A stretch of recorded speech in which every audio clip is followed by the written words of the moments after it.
Bonjour. Merci d'être aussi nombreux, je suis assez impressionnée là. Alors donc, l'imagination est-elle différente chez les hommes et les femmes? Autrement dit, la question est de savoir si les filles et les garçons se construisent un monde imaginaire différent, s'ils ne rêvent pas la même chose et pourquoi. Il est vrai que dès le plus jeune âge, les petites filles voient la vie en rose et les garçons la voient en bleu. Elles jouent à la poupée pendant qu'ils préfèrent mimer la guerre ou qu'ils rêvent de devenir pompiers. Elles cherchent à séduire leur père alors qu'ils tentent de s'identifier à lui. On peut se demander si ces comportements sont plutôt liés à l'éducation, à la culture, à l'environnement, ou à de réelles différences biologiques, génétiques. Bref, quelle est la part de l'inné et celle de l'acquis? Quoi qu'il en soit, ce n'est pas sans conséquence dans la vie adulte. Les mères protègent leurs enfants, les pères les aident à affronter le monde et leur fixent des limites. Les femmes ont tendance à privilégier le bonheur, l'épanouissement, la famille. Les hommes ont les yeux rivés sur leur carrière. Enfin, elles seraient bien plus intuitives que leurs compagnons. Enfin, vous l'avez compris, cette description est volontairement caricaturale, et je suis sûre que les trois orateurs qui y sont présents vont l'enrichir, l'affiner par leurs réflexions et leurs expériences, et que vos questions, apparemment très nombreuses, nous permettront de nous forger une idée encore plus précise sur ce sujet. Alors, je vais vous présenter les trois personnes qui sont autour de moi à cette tribune. Il y a d'abord Blandine Kriagel, qui est philosophe du droit, professeure de philosophie politique à l'université Paris X Nanterre. Elle a écrit de nombreux ouvrages, dont La politique de la raison, Propos sur la démocratie, et un essai intitulé Philosophie de la République. De plus, elle signe régulièrement des articles dans la presse, notamment dans Le Monde. Elle a aussi réalisé un rapport sur la modernisation de l'État à la demande de François Mitterrand.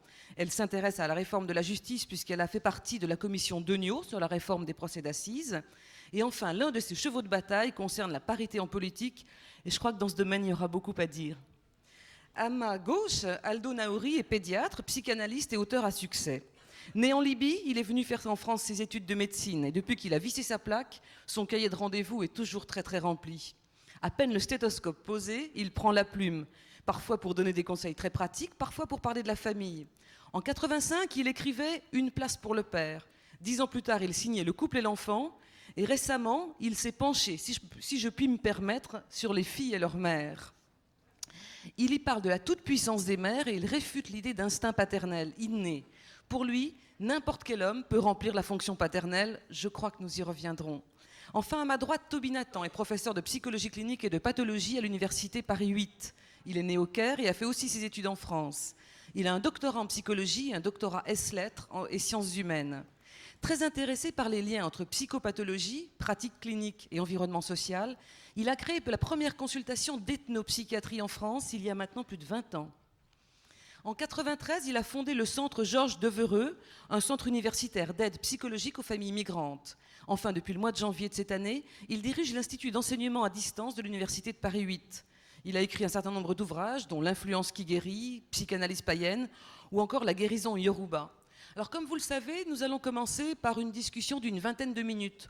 Ce que moi je propose, c'est de la couper un petit peu artificiellement en 3 tranches qui correspondent à 3 âges clés de la vie. Donc on va commencer par l'enfance, évidemment avec Aldo Naouri. On continuera sur l'adolescence et les cultures avec Toby Nathan. Et puis Blandine Kriagel nous parlera sans doute après de la place de la femme dans la société, notamment en politique. Donc voilà, tout de suite, Aldo Naouri, est-ce que l'imaginaire est différent dès la naissance chez les petites filles et petits garçons? Oui, ça marche. Dès la naissance, je ne crois pas. Parce que, d'abord, il faut essayer de ne pas se tromper entre ce que disent les mots. Il y a une différence notable entre l'imaginaire et l'imagination. L'imagination, c'est ce qui est activé à partir d'une matrice qui s'appelle l'imaginaire. Et si on devait définir l'imaginaire d'une façon relativement simple, on pourrait dire que c'est cette instance psychique qui, recueillant une image marquante, va ensuite propulser l'imagination autour de cette image et recueillir toutes les images autour de ce qui s'est formé. À la naissance, l'être humain n'a aucune conscience de son existence propre. Il se vit comme un morceau de sa mère, la main de sa mère, le pied de sa mère, le visage de sa mère. Et petit à petit, à cause de la maturation neurologique qui se fait progressivement à partir de la naissance, quelque chose se met en place qui va aboutir entre 6 mois et 18 mois à peu près au fait qu'il va pouvoir se voir lui-même enfin comme étant lui-même. C'est ce que les psychologues Vallon d'abord et puis Lacan ensuite ont pris comme base pour expliquer ce que l'on a appelé depuis le stade du miroir. C'est-à-dire que se voyant dans un miroir, le tout petit, à un moment donné qui dépend pour chaque individu de sa maturation et de ce qui s'est passé pour lui, va enfin se voir comme coupé de sa mère et autonome. Et à partir de ce moment-là, précisément, l'image qu'il recueille de sa personne va fabriquer pour lui la matrice de cet imaginaire. Et c'est à partir de là que les choses vont se mettre en place dans une distinction qui sera sûrement tout à fait sensible dans la propulsion de l'imagination entre garçons et filles. Si bien qu'on ne peut pas dire qu'à la naissance il y a différence, mais qu'à partir du moment où l'image se forme, il s'organisait de façon tout à fait sexuée. Si bien que la question que vous posez vous-même en disant il est notoire que les petits garçons sont en bleu et jouent à la guerre, que les petites filles ne rêvent que d'eux, ce qui est notoire là est peut-être à questionner, mais c'est un constat que l'on peut faire tous les jours quand on fréquente les enfants comme quelque chose de patent, d'existant et qu'il ne faut pas nier ni mettre sur le dos d'une sorte d'intox faite par la société pour que les petits garçons puissent avoir telle attitude ou les petites filles telle attitude. Nous reviendrons sur le fait plus tard, mais pour l'instant, je réponds à votre question de façon précise. Merci. Alors Aldo Nauri, Toby Nathan, après ses enfants grandissent, est-ce que plus tard dans la vie, la culture a une influence prépondérante, la culture, le milieu, sur l'imaginaire ? Je suis un peu perplexe. Hein. Je suis un peu perplexe parce que d'abord, je ne partage pas cette importance que vous prêtez à l'imaginaire. Je pense que l'imaginaire, c'est une façon de penser. C'est une façon de penser en raccourci, en fait. Hein. C'est-à-dire, c'est comme un pli qu'il va falloir déplier. Alors, soit on pense très très vite, on a une image, soit on pense de manière un peu plus lente, on a une sensation, en fait, à ce moment-là, c'est aussi une pensée, soit on se met à penser devant un crayon, un papier, un ordinateur, etc., puis on pense, soit alors on pense devant un auditoire, et alors on pense, ça dure beaucoup plus longtemps, vous voyez. Mais en fait, c'est toujours la même chose qui se passe dans tous les cas, il n'y a pas de différence entre imaginer et penser, d'abord.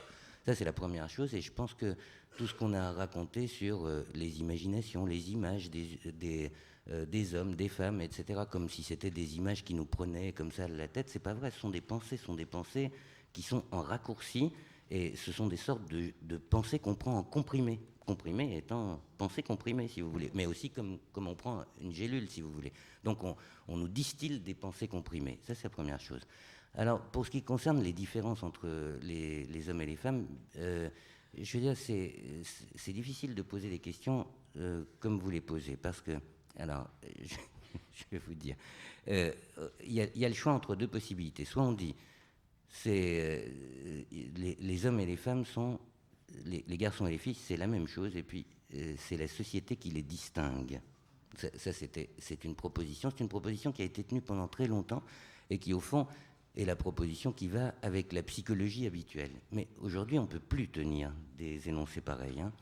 Je voudrais d'ailleurs dire quelque chose à Aldo, très amicalement, mais souvent on discute de toutes ces affaires. C'est-à-dire que quand Freud fait cette théorie et qu'il dit que les hommes et les femmes, au fond, dans la tête, c'est la même chose, qu'il y a de l'homme dans la femme et de la femme dans l'homme, à ce moment-là, on ne connaît pas les hormones. Hein.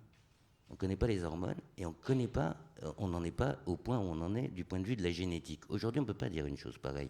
On sait que dès la constitution de la cellule, dès le premier instant, les hommes et les femmes, c'est deux bêtes totalement différentes, quoi. Hein.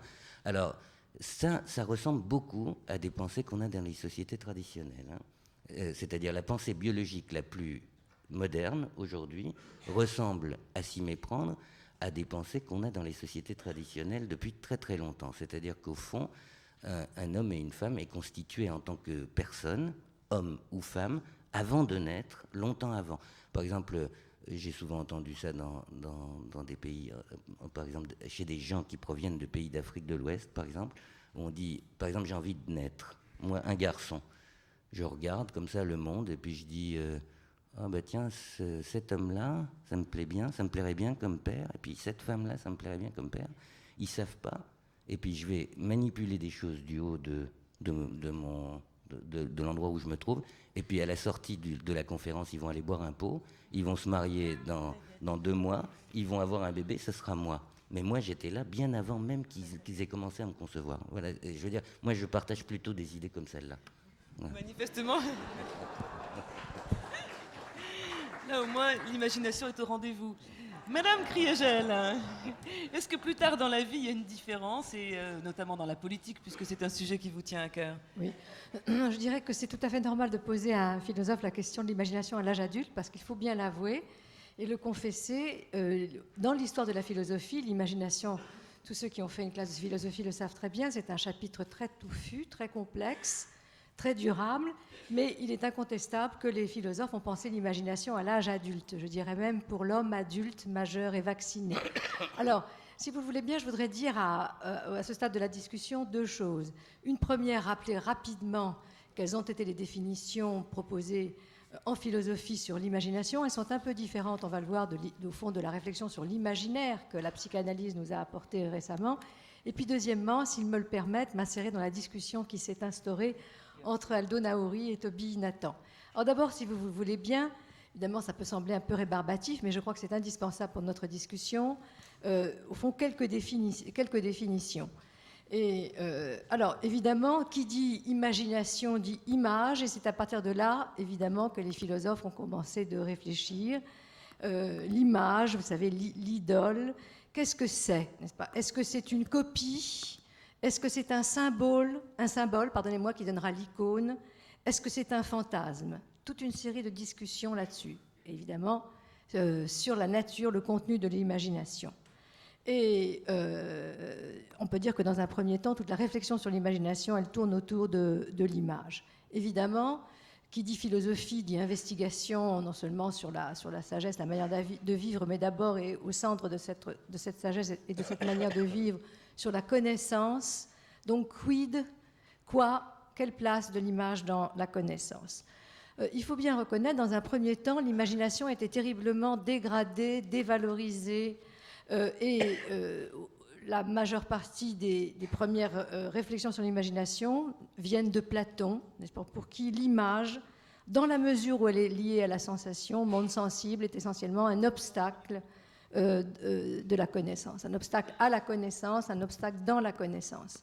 Alors, il y a un tournant, il faut le reconnaître, à partir des temps modernes, à partir de Descartes, sans entrer dans le détail de l'histoire de la philosophie. Il faut dire qu'au fond, des néo-cartésiens qui tirent le cartésianisme du côté de l'empirisme, et je pense à la série des philosophes anglais, à Locke, à Hume, à Hobbes, eh bien, réévaluent la place de l'image dans la connaissance, et même on peut dire qu'ils font du réel une sorte d'image généralisée, n'est-ce pas? Nous voyons la réalité à partir des images. Alors, je dirais, moi, je vais m'arrêter là sur ma définition. Il me semble que la philosophie de l'imagination, elle atteint à sa vitesse de croisière, en quelque sorte, à sa motion de synthèse, pour moi, d'une certaine façon, indépassée et indépassable, avec la conception de Kant, qui fait de l'imagination la faculté de schématiser. Alors, qu'est-ce que c'est? Eh bien, si vous voulez, Kant fait de l'imagination un relais, et vous voyez, c'est une position assez équilibrée entre, dans son vocabulaire, ce qu'il appelle l'intuition et les concepts, c'est-à-dire entre, au fond, ce qui vient du sensible et ce qui va vers le raisonnant, vers l'intelligible. Et c'est pourquoi il prend cette image de la schématisation. Parce que qu'est-ce que c'est qu'un schéma? Chacun le voit bien, n'est-ce pas? Dès qu'on schématise, on fait une figure, n'est-ce pas? Donc c'est une image. Mais en même temps, à partir du moment où on fait cette figure, eh bien, il y a du plan. N'est-ce pas? Il y a de l'abstraction, il y a un dessin au double sens du mot, n'est-ce pas? E-I-N et I-N, du projet. Et donc, au fond, l'imagination... Et alors, c'est ça qui est le plus important pour la connaissance, c'est que ce que Kant a dit et qui est demeuré, c'est que dans la pensée, au cœur même de la pensée, eh bien, il y a un rôle absolument fondamental de l'imagination. Parce que la pensée est toujours au-delà de la connaissance. On connaît que ce qu'on peut vérifier, n'est-ce pas, par l'expérience, mais la pensée va au-delà de la connaissance. Alors, dans la discussion que nous avons commencée, il faut bien le dire, dans une émission, nous avons été invités, Aldo Naouri et moi, je m'en excuse auprès de lui, je vais répéter les exemples qui me semblent, des exemples actuels et qui donnent raison à Kant, qui nous sont fournis par ce que nous voyons aujourd'hui. Vous savez, cette particule de Dieu, ce boson X, n'est-ce pas, mise en évidence par l'accélérateur du CERN, c'est une chose que très fugacement, il faut bien le dire, c'est une chose que les physiciens avaient pensé, avaient imaginé avant de le connaître.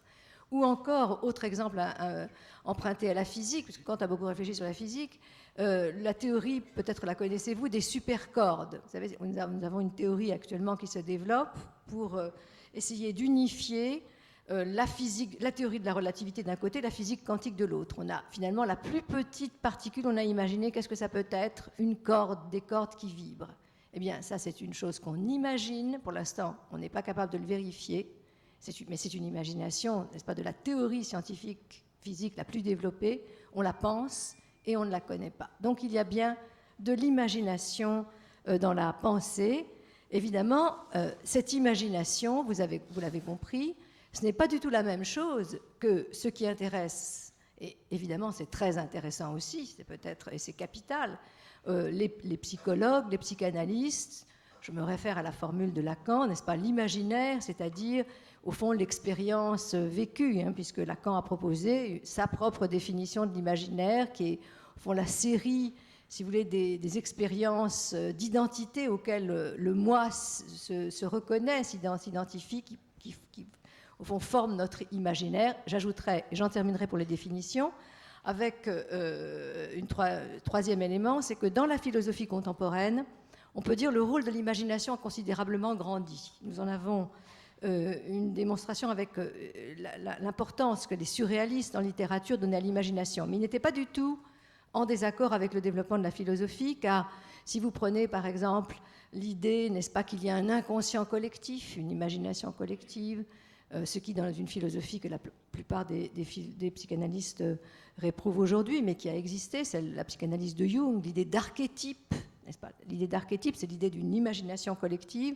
ou encore la philosophie, très grande philosophie néo-kantienne des formes symboliques d'Ernst Cassirer. Il y a, si vous voulez, des formes symboliques collectives qui sont celles non seulement d'une culture, mais de la production, n'est-ce pas, de la pensée humaine, et dans laquelle l'imagination joue une grande part. Vous voyez donc, cette question, n'est-ce pas, de l'imagination est une question tout à fait fondamentale qui est au cœur de la réflexion et du débat philosophique. Alors, est-ce que j'ai encore le temps pour dire une deuxième chose ? Non.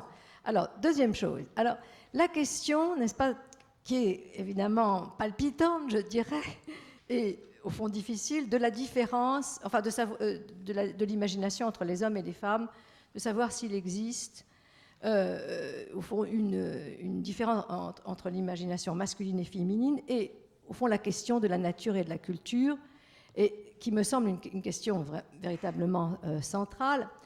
J'ai envie de répondre, n'est-ce pas, à cette question, si vous voulez, au fond, est-ce que l'imagination féminine et l'imagination masculine viennent de la nature ou viennent de la culture ? Et donc, vous allez voir, c'est une position un peu centriste par rapport à ce qu'ont dit les deux psychanalystes. Les deux. Alors, je m'explique, si vous voulez bien, n'est-ce pas ? Les deux. Tout le monde, évidemment, ici connaît le mot fameux de Simone de Beauvoir. On ne naît pas femme, on le devient. Et c'est une réponse qui déporte tout entièrement la féminité du côté de l'éducation, du côté de l'acquis, n'est-ce pas, du côté de la culture, et qui l'enlève à la nature, à la passion, à l'inné. Mais pourtant, et là je rejoins ce qu'a dit Toby Nathan, qui me semble absolument fondamental, la différence des sexes existe, n'est-ce pas ? Et d'ailleurs, on peut le dire autrement qu'en biologiste, on peut le dire justement en juriste, n'est-ce pas ? Un humain, quel qu'il soit, dès lors qu'il naît, N-A-I-T, n'est-ce pas ? Il est homme et femme. C'est la première chose qu'on inscrit à l'état civil, n'est-ce pas ? Que vous êtes homme ou femme. Et donc, il y a une différence de nature, c'est absolument certain, entre la masculinité et la féminité avant d'être E-T-R-E, n'est-ce pas ? eh bien, homme humain ou féminin, on est, n'est-ce pas, N-A-I-T, masculin ou féminin. Alors, deuxième aspect de la question, pourtant, et là, évidemment, si vous voulez, je ferai droit à ce qu'a dit Aldo Naouri, chaque être humain, nous le savons bien, n'est-ce pas, possède un pôle et des doses variables de masculinité et de féminité. Bon, il y a des garçons manqués, il y a des poules mouillées, n'est-ce pas, il y a des folles, il y a des viragos, le coup de gueule n'est pas réservé aux messieurs, le maquillage n'est pas l'apanage des dames, de moins en moins, n'est-ce pas? Et donc on peut dire que si traditionnellement, au fond, les hommes se réservent la guerre, l'action, et les femmes la conciliation, la paix et la maison, eh bien traditionnellement aussi, c'est-à-dire dans la vieille division du travail qu'a connue notre société, il y a toujours eu des croisements, n'est-ce pas? Il y a eu des Diane chasseresses, il y a des Hercules cuisiniers.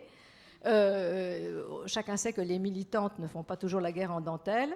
Et il y a aussi, au fond, des diplomates, pacificateurs. Bon, il y a des faits du foyer, on peut utiliser, on peut réfléchir sur le vocabulaire courant, n'est-ce pas? Il y a des faits du logis, des faits du foyer qui ont pris leur clic et leur claque, n'est-ce pas? Et puis des aventuriers qui reviennent cultiver leur jardin. Bref, il y a un croisement des pôles féminins et masculins, c'est-à-dire que, en fait, il y a de tout, évidemment, dans la culture humaine, et l'échelle est plastique. Donc, moi, il me semble, voilà, comment je crois que se pose la question, c'est qu'il y a là un imbroglio qu'il faut essayer de dénouer, n'est-ce pas? C'est-à-dire la féminité, et je donnerai ma réponse, et si vous voulez, je l'argumenterai plus tard, parce que je ne veux pas monopoliser la parole. Dans un premier temps, je pense qu'il faut dire, oui, la féminité et la masculinité sont entièrement naturelles. La preuve, c'est qu'on est de sexe masculin ou féminin à 100%. Mais il faut dire en même temps, n'est-ce pas, oui, la féminité et la masculinité sont entièrement culturelles, et être féminin et être masculin, on l'est culturellement à 100%. Et la meilleure preuve, c'est que la féminité et la masculinité peuvent prendre toutes les décolorations possibles, toutes les colorations possibles, tous les dégradés possibles. Alors, bon, comment vous dire, la raison philosophique, l'argument philosophique de cette double réponse, eh bien, je le laisse pour plus tard dans la discussion, si vous le voulez bien. Ok, merci. Juste un petit mot, Aldo Naouri, pour répondre à ce qui vient d'être dit, et puis la parole vous sera donnée juste après. Je voulais juste signaler à Madame Blandine Krichel que pour ce qu'il en est du boson et de la supercorde, et nous retrouvons là notre discussion de mercredi ou jeudi à la télévision, je récuse le fait que ça a été imaginé. Et quand on regarde les textes, on se retrouve toujours comme dans les discussions entre physiciens, ce sont des éléments qui sont déduits de calcul, c'est-à-dire qu'ils viennent s'imposer comme étant une réalité qu'on ne connaît pas, et qui existe cependant déduite du calcul précis des choses que nous avons.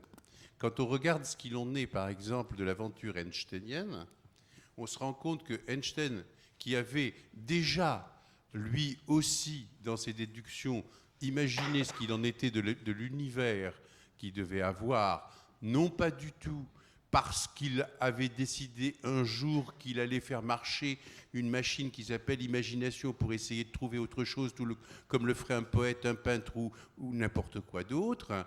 Lui, c'est avec ses calculs qu'il est arrivé à une impasse, et cette impasse ne lui permettait pas d'avancer jusqu'à ce qu'il ait basculé tout son travail de calcul de la géométrie euclidienne à la géométrie riemannienne. Eh bien, ces éléments-là, ce sont des éléments qui se déduisent du coltinage des physiciens à la réalité. Qu'ensuite, éventuellement, on puisse se mettre à essayer d'imaginer ce qu'ils sont, c'est une autre affaire. Mais ils sont existants préalablement à l'imagination qui s'applique dessus. Et c'est à cet égard, ce ne sont pas des objets d'imaginaire. Je reprends en revanche ce que dit Madame Krichel sur le fait même que l'on est homme ou femme et qu'ensuite on est aussi bien virago que poule mouillée, etc. Et que je dirais oui, mais laissons de côté ce qu'il en est de l'impact du social entièrement fabricant de ce genre de choses. Je dis que si le social intervient, c'est toujours, encore une fois, sur une matrice qui est directement liée à ce qu'il en est du rapport du tout petit avec sa mère, qu'il soit garçon aux filles, et avec ce qui va se passer entre ce petit enfant qui s'est constitué dans son image le jour où il s'est rendu compte qu'il n'était pas sa mère, et ce que sa mère veut pour lui. Et là, ça ouvre effectivement là. Place à vos questions. La première.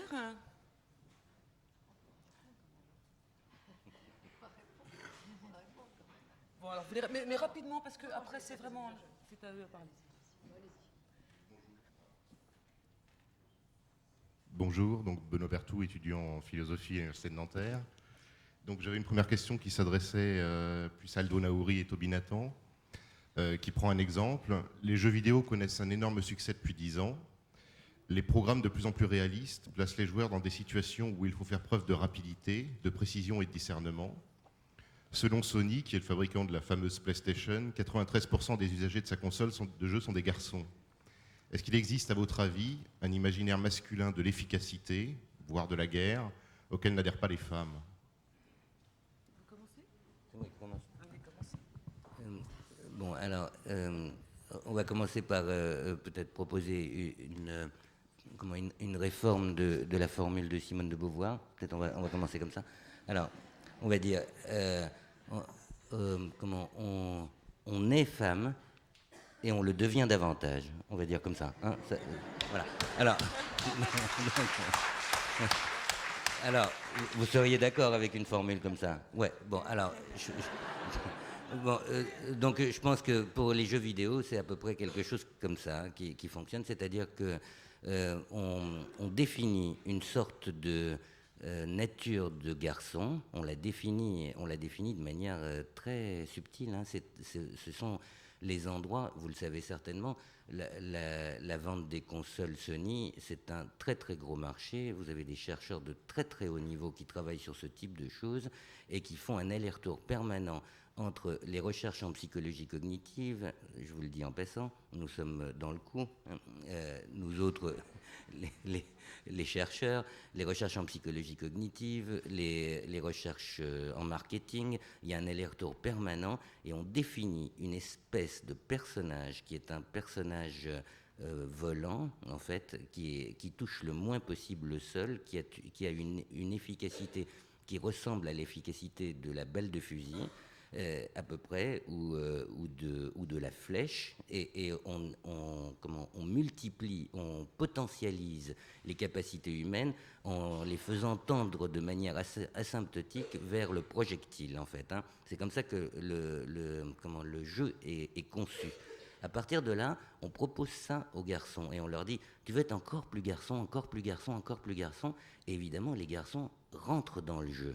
Et ils y entrent comme dans tous les pays du monde, dans toutes les cultures, lorsqu'on définit la bonne façon d'être un garçon et qu'on pose ça comme un challenge aux enfants, ils jouent la partie. C'est une partie, on joue une partie en fait. Hein. Ça ne veut pas dire que les gens sont dupes, hein. Ils jouent. Et d'ailleurs, les enfants, ils vous disent qu'ils jouent. Et un jour, le jeu se termine. Vous savez ça, hein, que les jeux se terminent, ouais. C'est-à-dire qu'un jour, la PlayStation est moins forte que le garçon de 8 ans. Hein. C'est pour ça que Sony est obligé d'inventer toujours des nouveaux jeux, hein, parce que les garçons sont plus forts que les jeux. Hein. Vous savez ça. Et donc, à un moment donné, le jeu est terminé et il perd son attrait. Et hop, c'est fini, c'est caduc. Hein.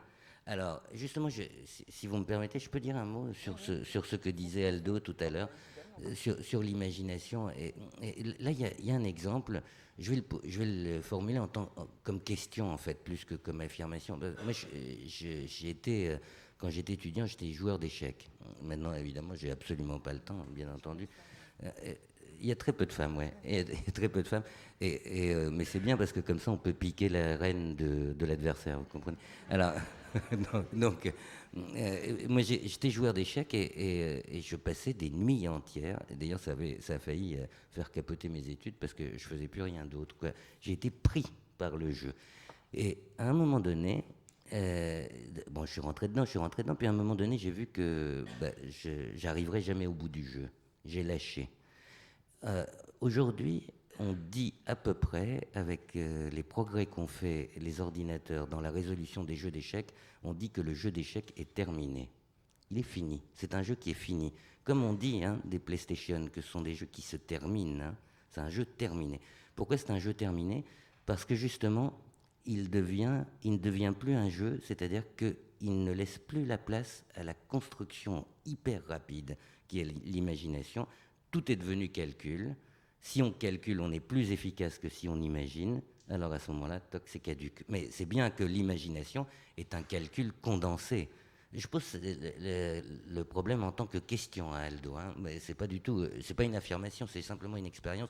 C'est pour vous rappeler que ces jeux sont des jeux qui sont donc des modèles vers lesquels on propose de tendre de manière asymptotique, et que ces jeux ont une fin, et que les enfants, quand ils y entrent, savent qu'ils jouent et qu'ils font une sorte d'expérience, d'exercice qui peut-être les amènera à être un peu plus garçons, mais peut-être non. Il n'est pas du tout sûr qu'ils pensent que c'est là l'être de garçon. Voilà. Je m'arrêterai sur le mot terminé. C'est comme l'histoire, vous savez, qui est finie. Effectivement, le jeu est terminé pour Sony, pour les fabricants d'ordinateurs et de programmes pour échecs.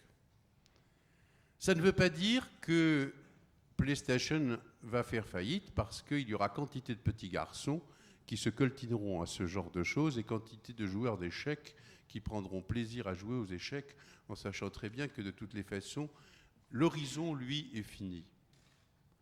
Ça met quand même un singulier bémol à ce que vient apporter la notion de terminé. Parce que je pense que dans N siècles, les petits garçons se coltineront toujours avec des PlayStation, ou joueront aux échecs, ou iront dans la masse de jouets, se chercher le petit fusil, se chercher le revolver, se chercher l'arc, se chercher tout ce qui est de ce type agressif. Ça ne tient pas du tout au fait qu'on leur a fabriqué ce type de jouets pour les influencer ou les rendre encore plus ceci ou plus cela. Ça tient au fait que même si ils sont livrés à rien du tout et qu'ils n'ont aucune espèce d'instrument, on les verra toujours prendre un petit bout de bois et dire « taf, je te tue », ou prendre un petit bout de papier et puis dire « pan, pan, pan, pan, je t'ai fait mon revolver ». C'est quoi ? Ça tient à ceci que les filles ne font pas, qui est directement lié à une étape de leur développement, qui est qu'ils ont un jour remarqué, dans la tentative d'essayer de construire leur identité, qu'ils n'étaient pas identiques à leur mère. Et n'étant pas identiques à leur mère, mais dans ce formidable amour qu'ils lui portent puisqu'elle leur est indispensable, ils étaient donc prêts, et ça leur a traversé l'esprit à un moment comme ça, d'une façon extrêmement fugace, à sacrifier l'organe différentiel. Et immédiatement, cette pensée fugace va être reprise pour dire « Oh non, mon Dieu, si jamais je coupe ça, si jamais je me débarrasse de cela, je vais définitivement et ad vitam aeternam ne plus rien avoir qui me différencie de ma mère. » Ce qui explique que plus tard, ces petits garçons, jusqu'à leur âge très avancé, même quand ils ont fait marcher cet organe et qu'ils l'ont fait de façon merveilleusement probante en faisant quantité de choses qui peuvent les rassurer sur leur fait de la possession de cet organe, vivront ad vitam aeternam dans la crainte de le perdre. Je voudrais prendre juste comme preuve une petite anecdote que j'ai recueillie comme ça dans mes lectures. C'est une interview d'une grande actrice du porno qui raconte comme ça qu'elle adore tourner les films porno parce qu'elle a un plaisir considérable à pouvoir faire l'amour devant la caméra. Et elle raconte donc toutes ses expériences et tout le reste. Et à un moment, elle fait une remarque et elle dit « C'est quand même très étonnant dans ma carrière, et Dieu sait si elle fut brillante, paraît-il, j'ai rencontré toutes sortes d'hommes. En général, ils sont choisis parce qu'ils ont de quoi impressionner le public. Et ils sont là, et évidemment, vous vous rendez compte, ils manœuvrent des minutes et des minutes. On ne peut plus certains que vraiment ils sont performants. Et tous autant qu'ils sont, quand c'est fini, viennent me voir en disant « Est-ce que c'était bien ?» Autrement dit, est-ce que vraiment je l'avais ? Bon. Eh bien, le petit garçon qui prend son ta-ta-ta-ta se défend contre la crainte qu'on le lui coupe. Et c'est pour cela que précisément, il est dans ce type d'attitude et que ce type d'attitude peut être exploité par le marketing de Sony, mais par le marketing du jouet tout aussi bien. Alors maintenant, les petites filles. Alors évidemment, vous pouvez leur mettre tous les revolvers du monde, vous pouvez leur mettre tous les fusils, rien du tout. Bon, moi j'ai une expérience personnelle qui m'a infiniment appris. J'ai une petite fille, c'est-à-dire une petite fille au sens le plus étroit du terme. Je suis son grand-père. Et cette petite fille en question a comme maman une jeune femme absolument remarquable et extraordinaire en tant que femme. À ceci près, c'est que c'est une personne qui n'est bien qu'en jogging, en tennis, sans aucune espèce de maquillage et qui n'a strictement rien des attributs de la féminité habituelle. Eh bien, cette petite fille, je l'ai vue à 18 mois, aller chercher dans le fin fond de la masse de jouets qu'il y a dans la maison de campagne, je l'ai vue revenir avec un petit sac à bandoulière, l'ayant mis sur le côté et venant me voir en disant « Regarde, Pépé !» Ce que n'aurait jamais fait aucun de mes petits-fils. N'est-ce pas? Heureusement. Toby Nathan, juste j'arrête. Toby Nathan disait tout à l'heure qu'on ne savait pas ce que c'était que les hormones. Je pense que ce genre de choses passe précisément, du côté féminin en tout cas, par des phéromones. On le trouvera tôt ou tard. Blandine Kriegel. Oui, je voudrais deux choses, si vous le voulez bien. De la nuance encore. Donc, je vais rajouter de la nuance par rapport à la nuance qu'a déjà introduite Toby Nathan sur la définition de l'imagination proposée par Aldo Naouri. Eh bien, je dirais qu'à mon sens, n'est-ce pas, et là évidemment c'est un débat, il y a de l'imagination dans les sciences, il y a de l'imagination dans la pensée, il y a de l'imagination dans l'art, et je voudrais donner deux exemples. D'abord, Einstein, n'est-ce pas, qu'il a évoqué. Tout le monde sait bien, les physiciens nous l'ont expliqué, toutes les biographies d'Einstein en font foi. Einstein était un très mauvais mathématicien, il a demandé à des collègues de lui faire les calculs. Les calculs de sa théorie de la relativité, les calculs fins. Alors ça ne veut pas dire, bien entendu, que l'imagination scientifique, l'imagination physique n'est pas une imagination instruite, c'est-à-dire qui est au bout des calculs, mais qui est pleine de calculs, pleine de constructions mathématiques. Mais encore une fois, entre la construction imaginative, et puis là nous sommes dans le domaine de la physique, et le connaître, c'est-à-dire la vérification par l'expérience, il y a un écart. La pensée humaine, c'est justement sa grandeur, va au-delà de l'expérience et elle y va grâce à l'imagination. Et le meilleur exemple que nous en avons, c'est l'art. Qui sont les grands artistes? Je voudrais prendre plusieurs exemples. Eh bien, les grands artistes, des exemples plus anciens ou des exemples actuels, nous le savons, ce sont ceux qui, finalement, voient, imaginent la réalité avant même, n'est-ce pas, qu'elle se déploie. Pensez, tout le monde connaît le procès, la métamorphose de Kafka. Kafka a vu, n'est-ce pas, la catastrophe avant qu'elle n'ait lieu. Mais en France, par exemple, David, le grand peintre Jacques-Louis David, il a peint le Serment des Horaces en 1784. Le Serment des Horaces, tout le monde le connaît, c'est la civilité de la Révolution, n'est-ce pas, la Révolution française. Il l'a peint avant la Révolution française. Ou encore, je vous parlais des cordes. Et ça, j'ai eu l'attention attirée par ça parce qu'un très grand chorégraphe, à mon sens, n'est-ce pas, le plus grand chorégraphe de la fin du XXe siècle, Forsyth, a fait il y a au moins 5 ou 6 ans, avant que la théorie ne paraisse, un ballet sur les cordes. N'est-ce pas, tout ce que vous pouvez savoir et voir sur la corde. Donc, dans l'art, nous le savons, il y a de l'imagination, il y a cette projection. Donc, ici, sur la définition de l'imagination, un désaccord avec Aldo Naouri. Deuxièmement, l'imagination chez les petites filles, la différence des petites filles et des petits garçons. Eh bien, puisque vous insistez tellement sur la nature, je suis d'accord, n'est-ce pas? Moi, je pense qu'il y a une nature humaine, mais justement, cette nature humaine, elle a comme caractéristique, si vous voulez, de ne pas être séparée de la culture. Et au fond, d'être voué à la culture. Le propre des humains, c'est d'avoir peu d'instinct, c'est au fond d'être à développer par la culture, d'être paterné, d'être materné, d'être élevé. Et alors moi, je voudrais vous objecter à ce que vous avez dit, au fond, les exemples suivants. Quand même, c'est un contexte, je suis bien d'accord, n'est-ce pas? L'exemple qu'on nous a donné est très intéressant, le fait que ce soit les petits garçons qui jouent sur les consoles. Mais c'est vrai à un instant T.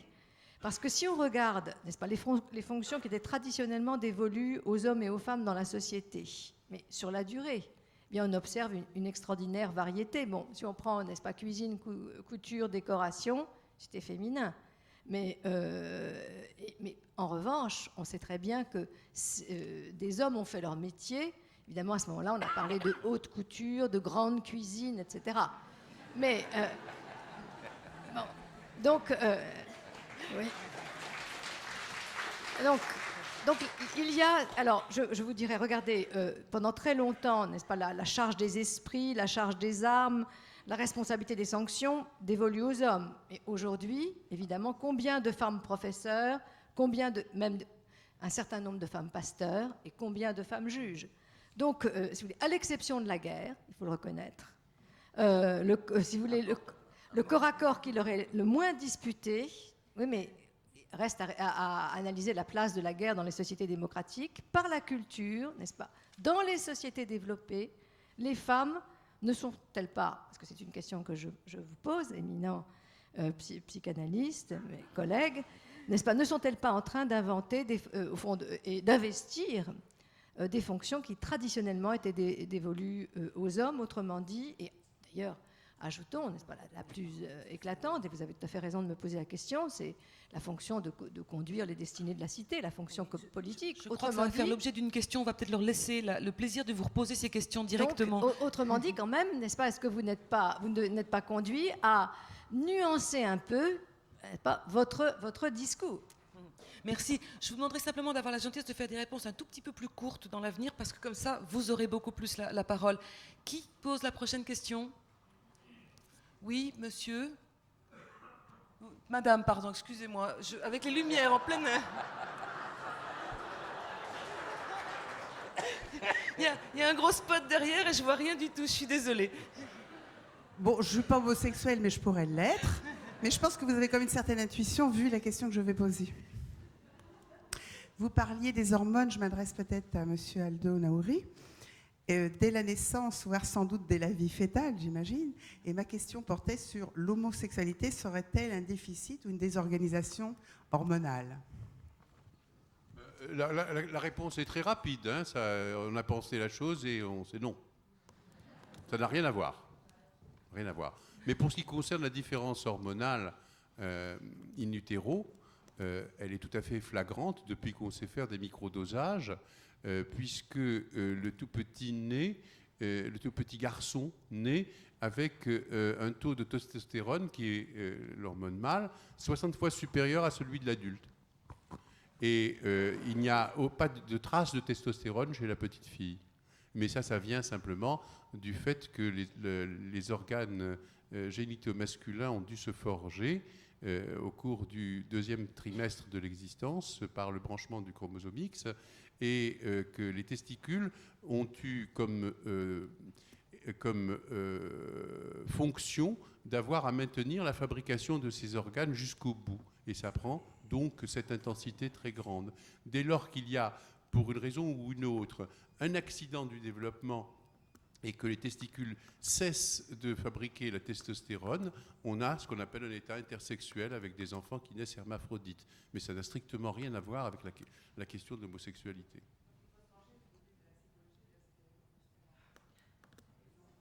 Oui. Toby Nathan voudrait répondre aussi. Je vais vous relayer, madame. Parce que, alors elle dit, donc il faut se tourner vers la psychologie. Et je vais vous dire, et je crois que maintenant on commence à poser les problèmes avec les nuances et avec leur profondeur. C'est-à-dire que quand on prend une position, ça implique un type de fabrication sociale. C'est-à-dire, si on dit l'homosexualité, comme ça a été très très longtemps, l'homosexualité est une erreur morale. Alors la société fabrique un certain type de comportement homosexuel.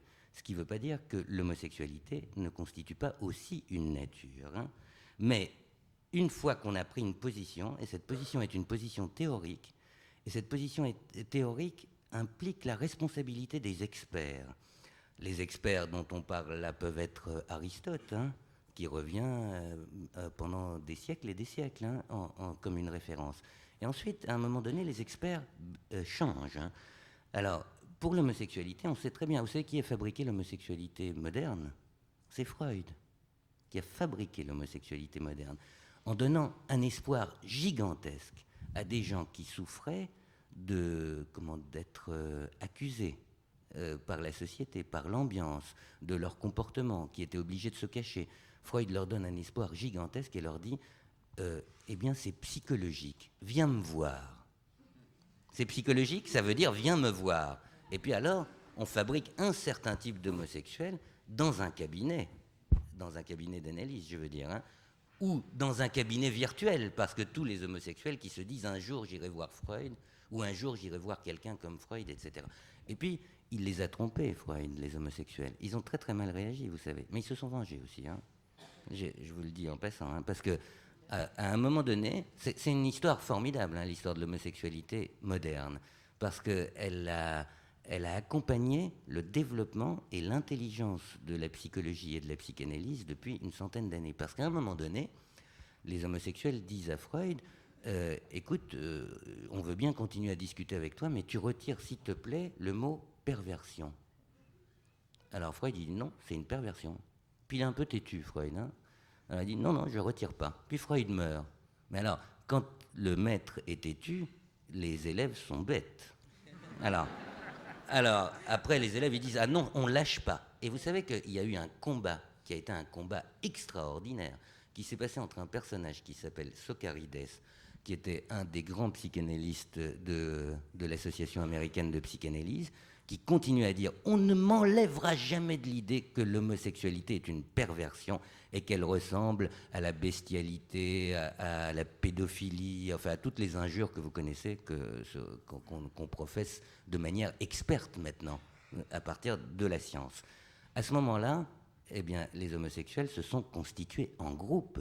Et il y a eu le mouvement gay qui s'est constitué aux États-Unis et qui ont dit « Si vous continuez, on fait une révolution contre la psychiatrie. Vous n'aurez plus jamais un homosexuel dans vos consultations. » Eh bien, vous pouvez lire le DSM-4, qui est le manuel de psychiatrie actuel, qui est le manuel international de psychiatrie actuel. Il n'existe pas, le mot homosexuel n'existe pas dans tout le manuel.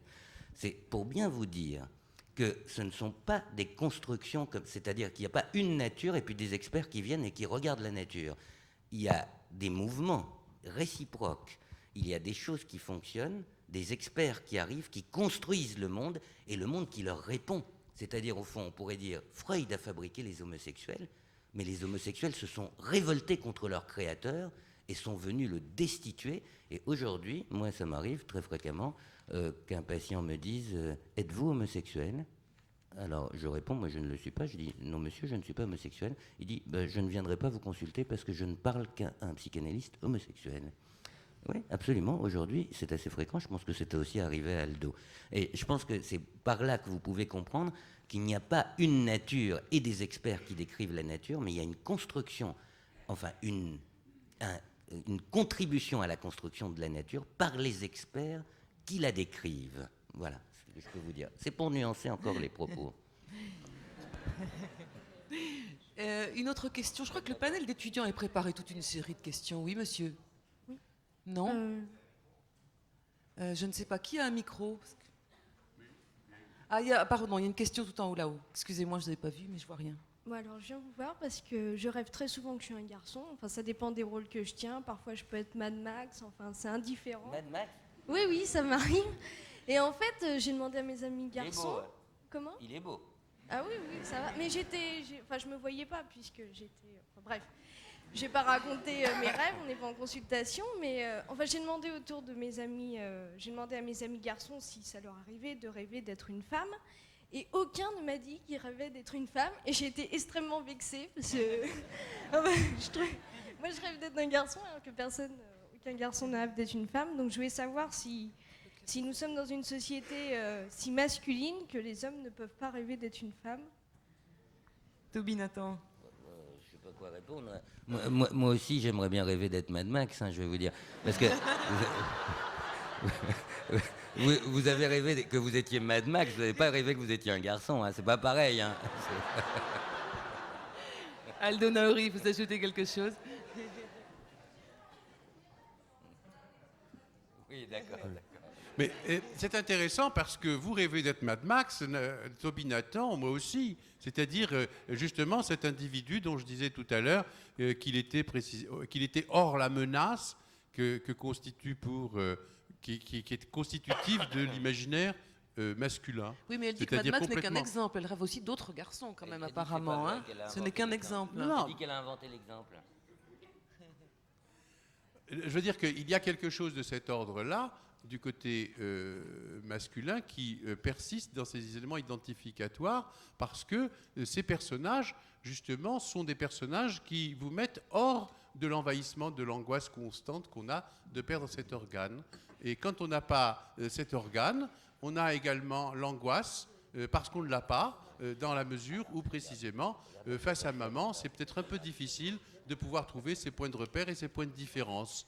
Et c'est une chose constitutive également du développement de la petite fille et de l'être féminin tout au long de sa vie. Donc il peut tout à fait y avoir quelque chose de l'ordre de cette nostalgie-là. Et elle n'est pas du tout ni une anomalie, ni quelque chose de particulièrement à réprouver, dans la mesure où précisément c'est à partir d'éléments de ce type-là, d'exploration d'un fantasme comme celui-là, qu'on peut petit à petit construire sa propre identité, trouver ses propres points de repère. Donc, ça n'est pas étonnant que vous ne trouviez pas le similaire du côté masculin, puisque du côté masculin, c'est toujours la crainte de perdre cette fonction. Et moi, personnellement, j'ai trouvé extraordinaire que très tôt dans cette discussion où on parle de la différence masculin-féminin, soit venue une question sur l'homosexualité. Il y a une autre question au premier rang, là, s'il vous plaît. Oui, bonjour. Yael Zbili, étudiante à Paris 10 Nanterre en droit et allemand. Donc ma question est la suivante.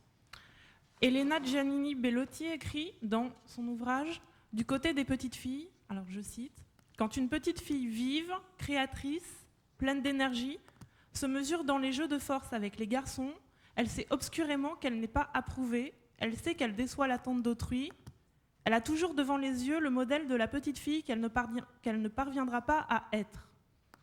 Quel rôle a joué l'imaginaire dans l'assujettissement des femmes ? Voilà la question. Messieurs, qui a posé la question ? À l'un de vous, à celui qui veut répondre. Aux hommes, oui. Mais si Madame Kriagel veut dire quelque chose, elle sera la bienvenue aussi. Non, allez. C'est Aldo qui doit répondre. Manifestement, votre question les gêne. Messieurs, au boulot. Alors, ce qui me frappe dans l'extrait du livre de Madame Giannini Bellotti, c'est le mot. Je ne comprends pas ce que vient faire le mot créatrice. C'est-à-dire que s'il n'y avait pas ce mot-là, on pourrait éventuellement comprendre quelque chose qui intervient comme une forme de tentative des filles de pouvoir, après tout, au cours de leur développement, s'essayer dans le registre masculin. Et c'est quelque chose qui n'est ni étonnant ni rare. C'est-à-dire que aux alentours de 7-8 ans, dans la phase de la deuxième enfance et jusqu'à l'adolescence, il n'est absolument pas rare de voir des courses se faire à bicyclette entre filles et garçons, des jeux de football mixtes dans les grandes réunions, des ceci et de cela. On n'est plus du tout dans le développement du tout petit âge. Donc il y a quelque chose où la mixité, et la mixité qui se met en place d'ailleurs dans les écoles, hein, dans les cours d'école, vient se tenter, mais cette mixité est toujours une façon, en allant explorer le champ de l'autre, de mieux repérer ce que l'on est dans son propre champ. Je disais tout à l'heure que c'était le terme de créatrice qui me gênait dans la lecture directe. Pourquoi ? Parce que dès lors que ce mot créatrice est là, elle est vive, et immédiatement elle est créatrice. C'est-à-dire que de créatrice dépend tout le reste. C'est comme si, véritablement, à partir du moment où elle était créatrice, elle allait sortir du registre dans lequel elle se sentait impliquée pour pouvoir aller faire autre chose, qui est une tentative d'aller sur le terrain dit de l'autre. Et là, nous avons à reprendre ce qui a été dit tout à l'heure. D'ailleurs, je pense que de toutes les façons, entre Madame Kriegel, Nathan et moi, il n'y a pas grande différence. Nous sommes tous absolument d'accord sur le fait, et j'aime beaucoup, beaucoup la formule, j'adopterai pour ma part, on est femme et on le devient davantage. Reste à savoir si le devenir davantage femme implique l'exclusion définitive d'un certain nombre de tâches, ou si le fait de devenir homme exclut les hommes d'un certain nombre de tâches. Je pense que cette humanité qui est divisée en deux genres strictement identiques au niveau du nombre a sans aucun doute son rôle à jouer, sans aucune espèce d'exclusive à l'intérieur de toutes les tâches qui lui sont proposées. Que sur le plan économique et sur le plan culturel, nos sociétés se soient développées en assignant aux femmes un certain nombre de tâches, aux hommes un certain nombre d'autres tâches, me paraît quand même tout à fait intéressant pour dégager ce qui est devenu au bout d'un certain temps, alors que les techniques se développaient, ce qui est devenu ce que l'on appelle l'image de la femme traditionnelle qui reste à la maison, qui élève ses enfants et qui n'a rien d'autre à faire et surtout pas à se mêler de ce que font les hommes. Nous sommes totalement éloignés de ce schéma et nous assistons à des éléments qui sont des éléments d'une mutation considérable que nous traversons et qui est loin d'être achevée et qui surtout pose des problèmes considérables. C'est-à-dire que si l'imaginaire a figé longtemps des femmes dans un certain rôle et des hommes dans un autre rôle, cet imaginaire, compte tenu du développement des techniques et des sociétés, se modifie au point de pouvoir permettre aux hommes comme aux femmes d'accéder à un certain nombre d'éléments strictement identiques. Ceci va mettre en place cette mutation avec des éléments que l'on peut constater d'emblée. De ces éléments-là, je dirais que le premier, c'est le statut conféré désormais à l'enfant. Le statut conféré à l'enfant va changer du tout au tout la relation que l'on a à cet enfant et la manière dont cet enfant va se développer à l'intérieur du tissu familial. Dès lors que nous avons cette mutation en place, elle s'accompagne et elle est fortifiée dans sa mise en place par la maîtrise de la contraception. Et la maîtrise de la contraception a des effets dont on subodore à peine ce qu'ils peuvent éventuellement avoir à entraîner. Pourquoi ? Parce que, alors que jusqu'à ce que la contraception soit maîtrisée, l'enfant restait peu ou prou entaché de la possibilité d'être le fruit d'un hasard, autrement dit, il y avait toujours du désir qui montrait le bout de son nez sans qu'on puisse éventuellement toujours l'imposer à la volonté. Aujourd'hui, le désir reçoit censure de la volonté. Et l'enfant n'est plus du tout pensé de la même manière, c'est-à-dire qu'il y a un préalable à sa naissance et une assignation à ce qu'il doit être.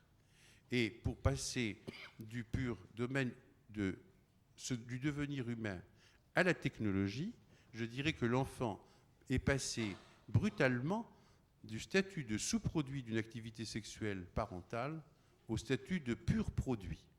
Et en tant que pur produit, il doit impérativement répondre aux caractéristiques du produit.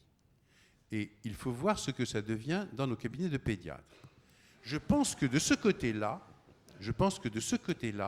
ce bouleversement de l'imaginaire social par rapport aux assignations des rôles masculins et féminins n'a pas encore trouvé sa vitesse de croisière. Et qu'à cet égard, je souscris au fait que pendant très longtemps, l'assujettissement des femmes a été le produit de l'imaginaire social. Blandine Kriegel, vous vouliez ajouter quelque chose ?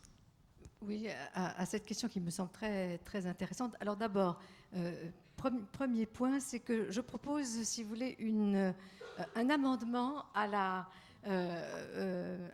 disposition énoncée par Toby Nathan, c'est-à-dire les femmes naissent et deviennent de plus en plus femmes. Je propose l'amendement suivant, les êtres humains naissent et deviennent de plus en plus masculins et féminins. Masculin, non, et féminin. C'est-à-dire que ce n'est pas seulement la femme, c'est une paraphrase, vous avez bien compris, de la Déclaration des droits de l'homme et du citoyen, n'est-ce pas? Les hommes naissent et demeurent libres et égaux en droit. Eh bien, ce qu'on peut dire sur les femmes, on doit le dire réversiblement sur les hommes. Tout simplement parce que le petit humain, qu'il soit homme ou femme, naît inachevé. Il naît avec un déficit instinctuel. Il a besoin d'être éduqué. Il a besoin, bien sûr, d'être materné, mais il a besoin aussi d'être paterné. Par conséquent, il est voué au devenir et à la culture. Ce n'est pas seulement vrai des femmes, c'est vrai aussi des hommes. Ça, c'est une chose quand même qui me semble importante à rappeler. Et alors, nous en venons là à la question si difficile de la créativité. Vous l'avez vu, vous l'avez compris, ce qui choque Aldo Naouri, n'est-ce pas, dans le texte de Elena. Ça ne me choque pas, je le relève comme ce que vous avez relevé. Je le relève comme ce dont dépend tout le reste. Oui, enfin ce que vous avez relevé, c'est ce mot créatrice. Alors, je vais le relever aussi. Bien sûr, évidemment, il y a une créativité des femmes, et j'ajouterais même une créativité proprement féminine. Laquelle? Je suis tout à fait d'accord. Alors, attendez, laquelle? Alors, d'abord, je vous dirais que, et si vous voulez, c'est finalement la restriction mentale que j'aurais par rapport à la formulation de la question. Bien entendu, les femmes vont éprouver, d'ailleurs je viens de l'éprouver à l'instant même puisque j'ai demandé à mon voisin Toby Nathan de bien vouloir déboucher la bouteille, n'est-ce pas, que je n'arrivais pas à dévisser, éprouvent sur le plan de la force physique. J'ai fait aucune interprétation symbolique. Non, mais vous me l'avez fait remarquer. Vous m'avez dit les hommes servent à cela. Et je vous ai répondu, mais oui, c'est pour ça que je souhaite que vous demeuriez. Donc, bien entendu, n'est-ce pas, les femmes éprouvent, dès lors qu'il s'agit, disons, n'est-ce pas, de se mesurer à la force physique pure, une infériorité, ne le nions pas.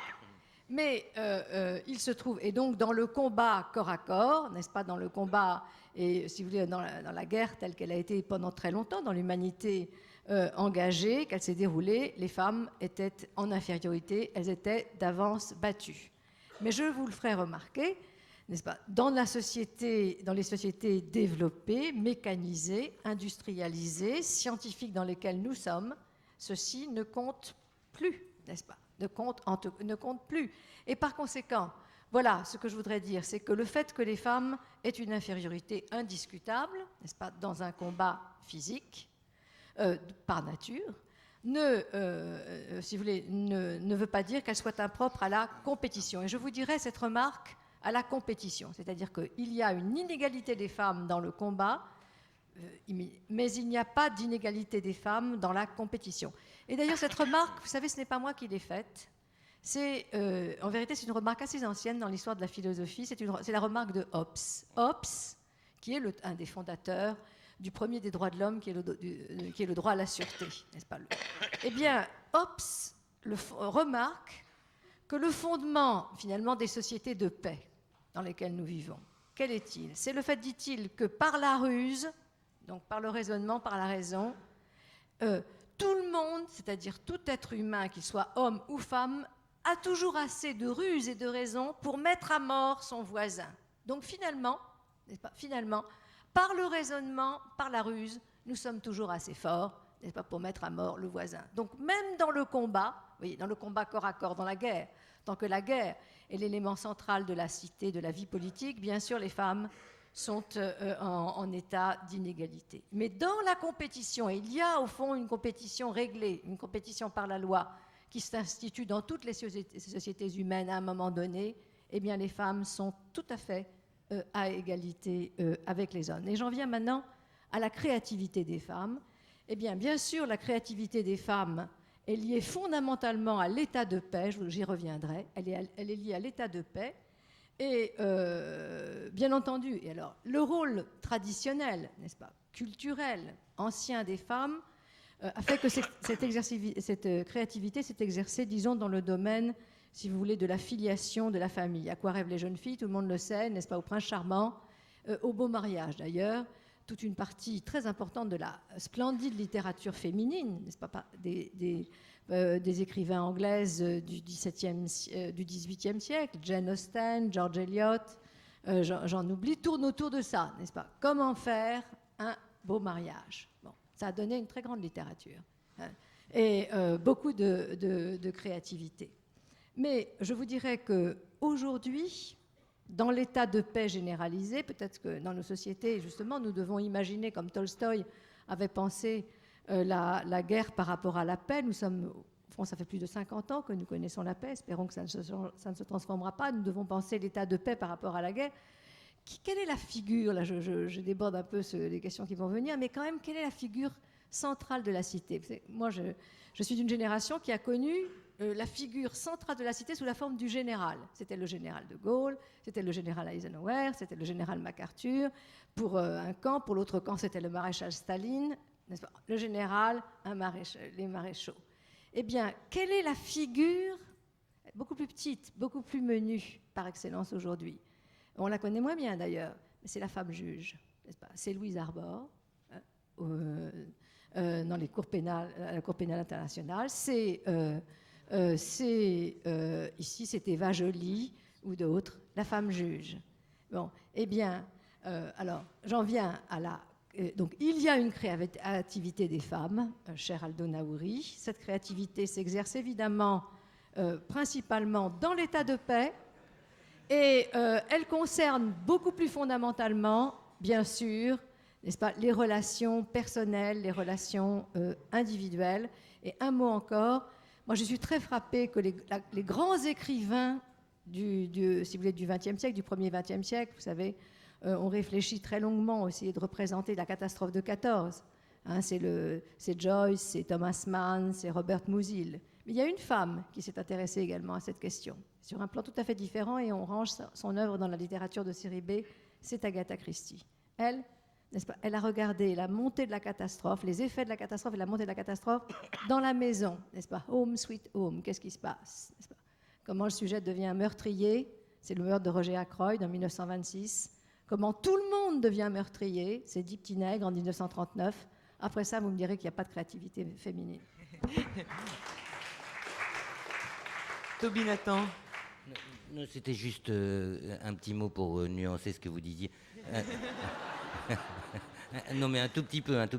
Il me semble que quand on a donné les armes aux femmes, j'en oublie certainement. Il me semble que les Amazones avaient des armes, mais c'est un peuple mythique à ce que je sais.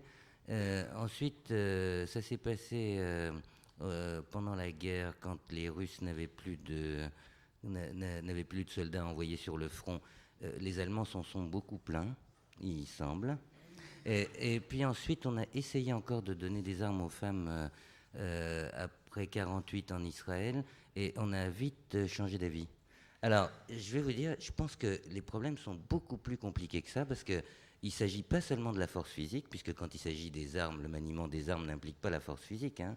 Il s'agit de la technicité du meurtre, et dans la technicité du meurtre, c'est pas on récuse la capacité technique du meurtre aux femmes, c'est qu'on la craint, au contraire.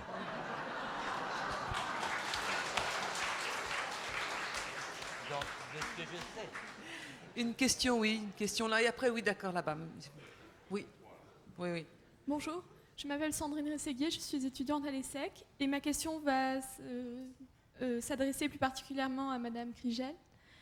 Dans le débat sur la parité, on a vu certains intervenants fonder la féminité sur le fait qu'elle était porteuse de valeurs sociales fortes, notamment dans son rapport à l'enfant et à son passé de soumission à l'homme. Alors j'aimerais savoir s'il existe à votre avis une femme politique comme il existe un homme politique. Merci de cette question, parce que ce qui est merveilleux, c'est que la loi a été votée, la parité est passée, mais le débat continue, n'est-ce pas? C'est remarquable. Alors, moi, je crois que la première chose qu'il faut peut-être vous répondre, et c'est parce que cette question est fondamentale, c'est que, en vérité, et contrairement à ce que beaucoup disent, n'est-ce pas, en ce qui concerne la parité, le principe de parité, la loi qui a été votée sur la parité, il ne s'agit pas n'est-ce pas, le fondement de cette loi sur la parité n'est pas la particularité ou le moindre communautarisme, il est, n'est-ce pas, l'égalité. Il n'est pas la différence, c'est un principe d'égalité. Il n'est pas la différence ou la spécificité des droits des hommes et des femmes, mais l'égalité des droits des hommes et des femmes. Et c'est ça le fondement, n'est-ce pas, du principe de la parité, l'égalité des droits. Pourquoi Eh bien, pour le dire très simplement, d'abord, n'est-ce pas, l'égalité des droits des hommes et des femmes, vous savez, existait dans nos textes. Déjà, il y a la Déclaration des droits de l'homme, les hommes, mais on entend les êtres humains, n'est-ce pas, naissent et demeurent libres et égaux en droit, mais dans le préambule de la Constitution de la Ve République, si je ne me trompe, à l'alinéa 6, il était inscrit que la loi garantit l'égalité à l'homme et la femme dans tous les domaines.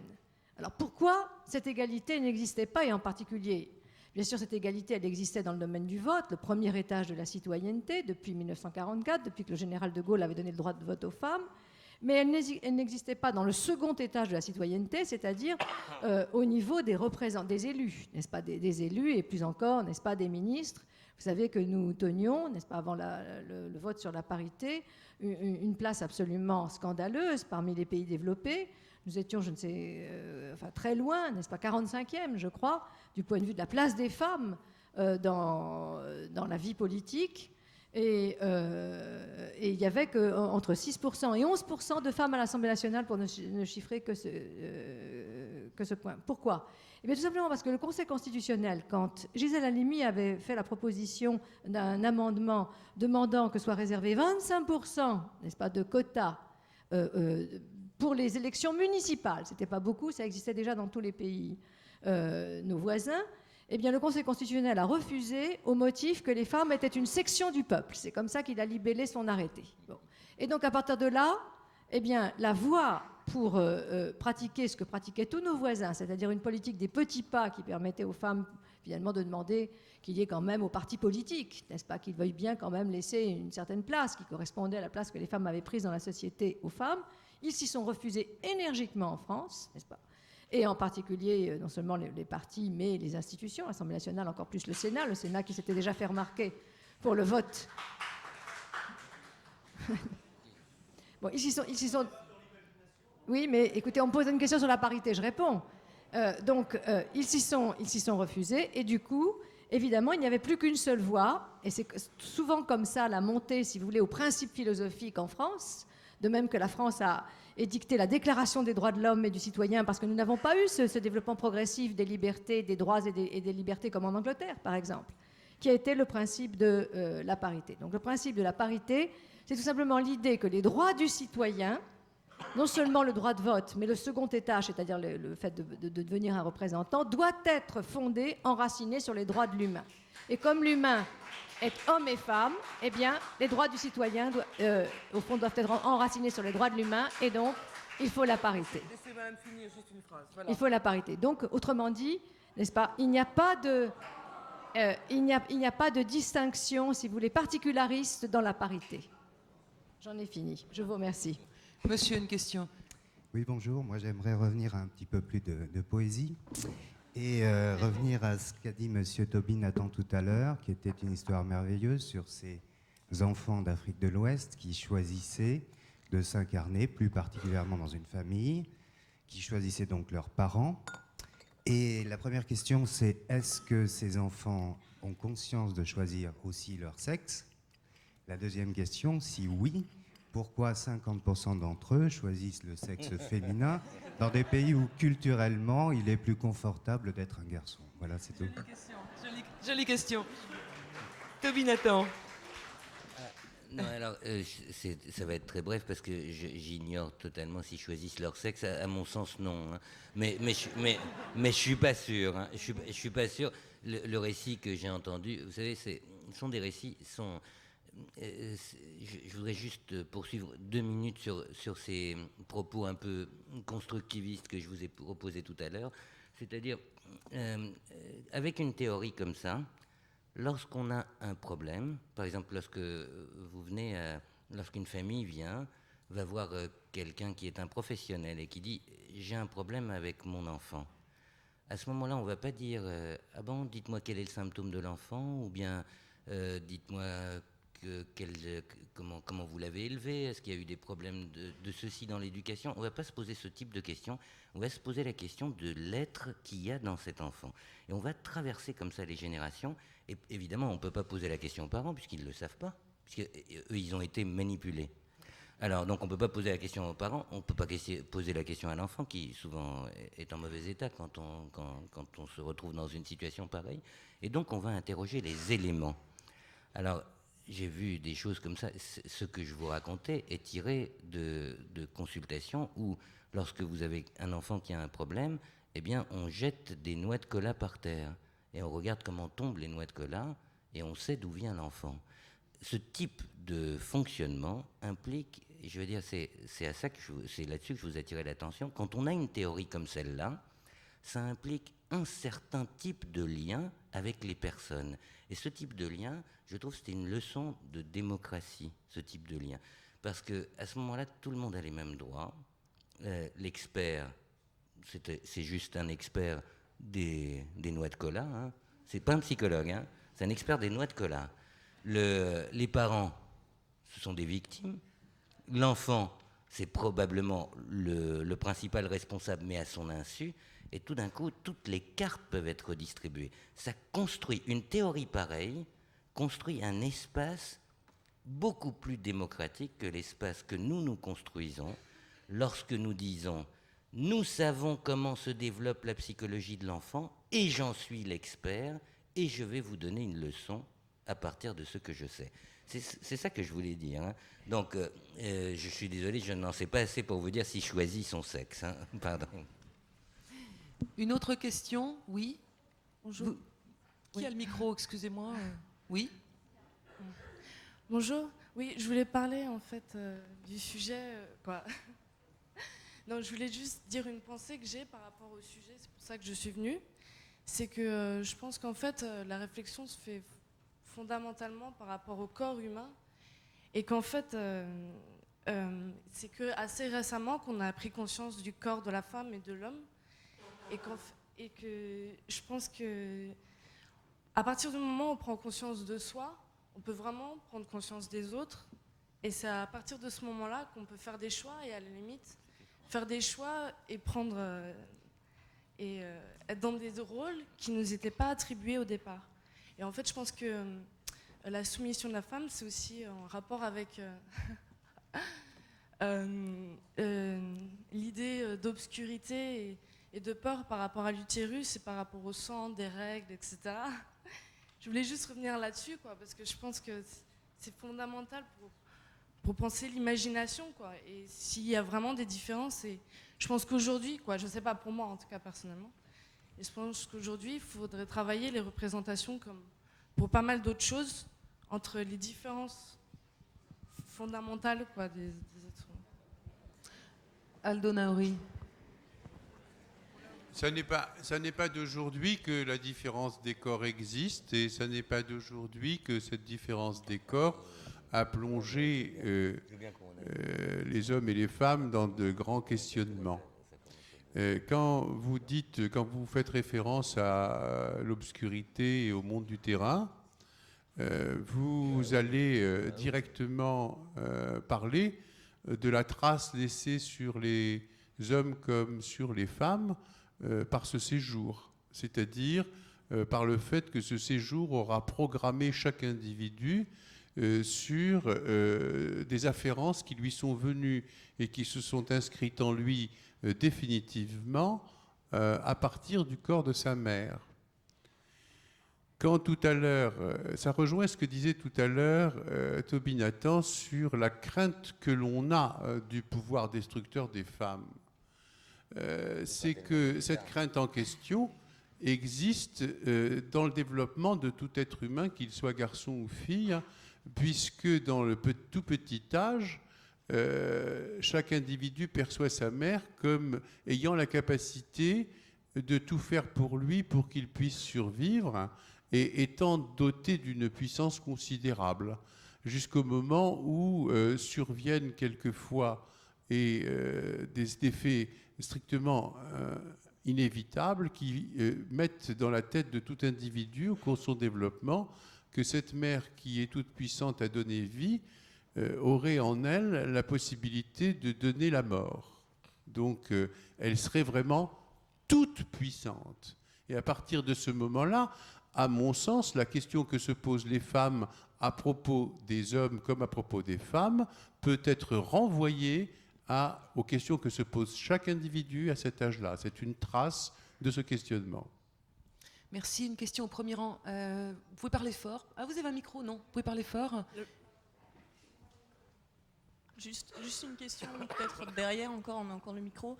Je voulais savoir, avec la plus grande visibilité des sexualités différentes depuis quelques années ou quelques décennies, donc homosexualité, transgenre, on a imaginé aux États-Unis, et c'est peut-être en train de venir en France, la théorie des genders, avec les gender studies et théorie des genres.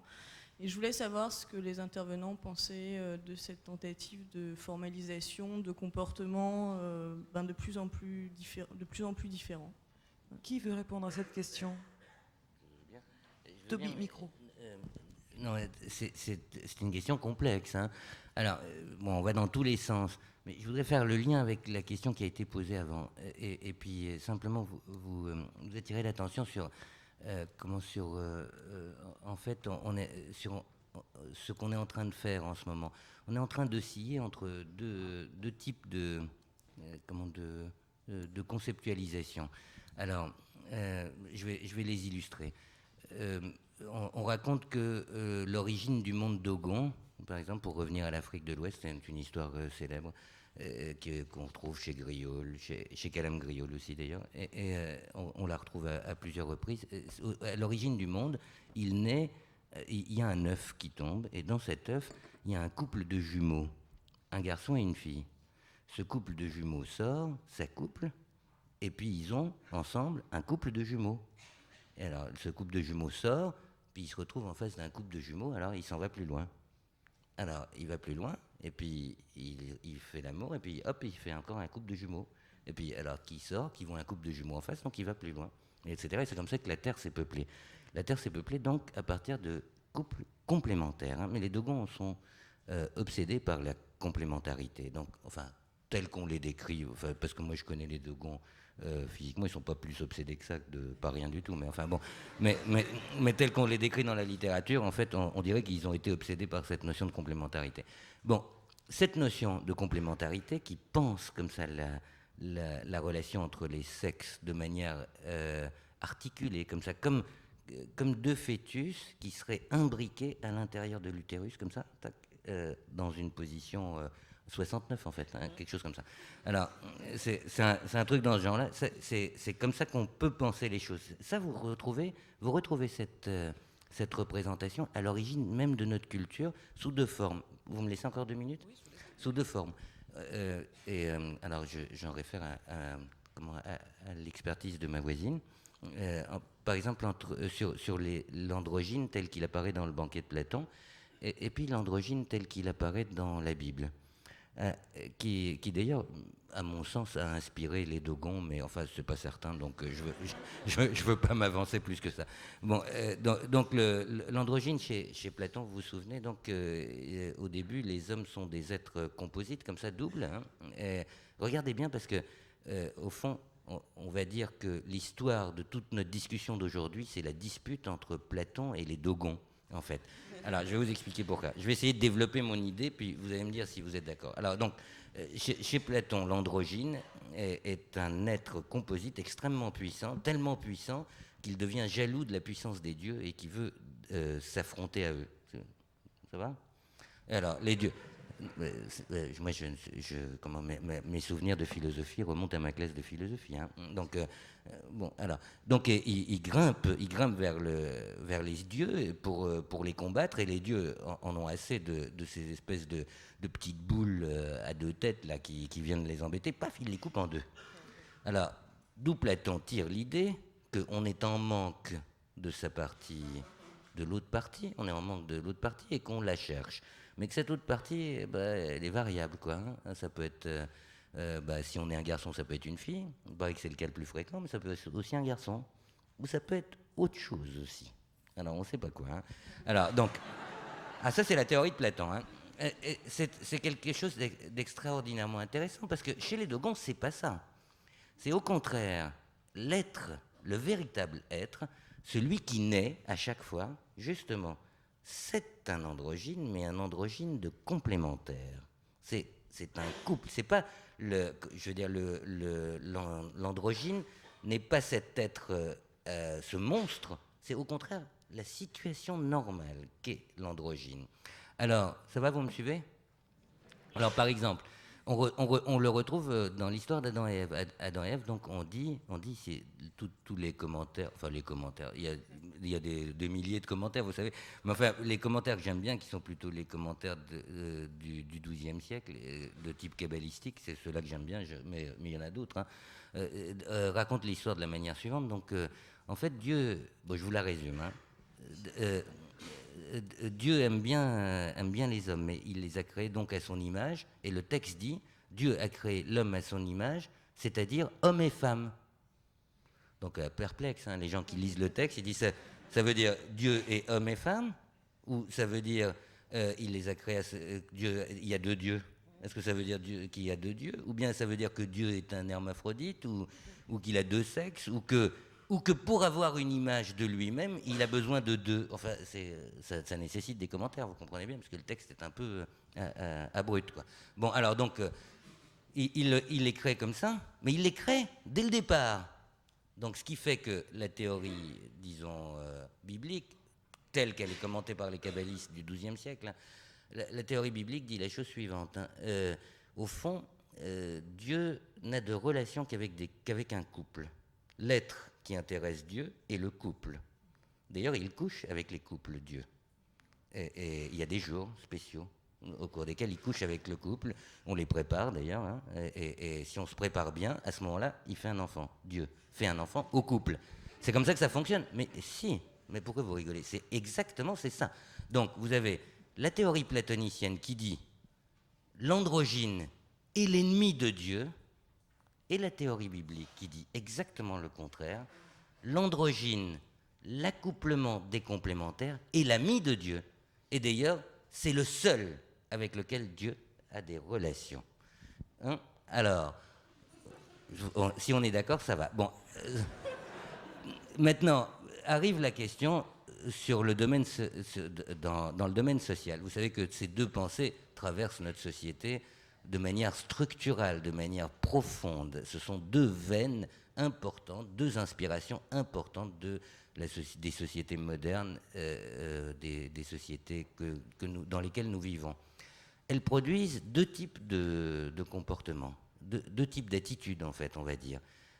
Un type d'attitude que politiquement je partage et que mes deux moitiés partagent.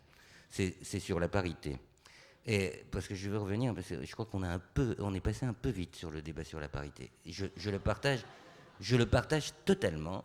C'est un combat que je partage totalement parce qu'il crée une situation nouvelle, une situation où on dit les deux parties sont équivalentes et sont des interlocuteurs de même nature. Ça crée aussi toutes les théories du genre, là, sur laquelle vous posiez votre question, qui disent, eh bien, si moi, je suis né un homme et que ma nature, c'est de vouloir être une femme, eh bien, je le ferai. Je le ferai parce que la médecine le permet, et si je le fais, à ce moment-là, j'ai de nouvelles nécessités.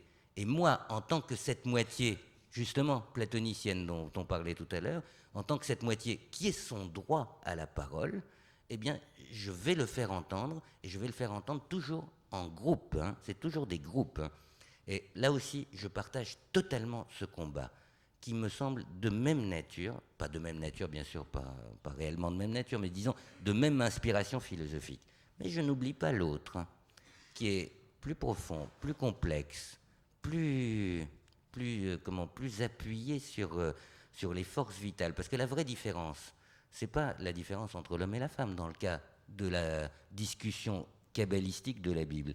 C'est pas la différence entre l'homme et la femme. C'est la différence entre le couple et Dieu.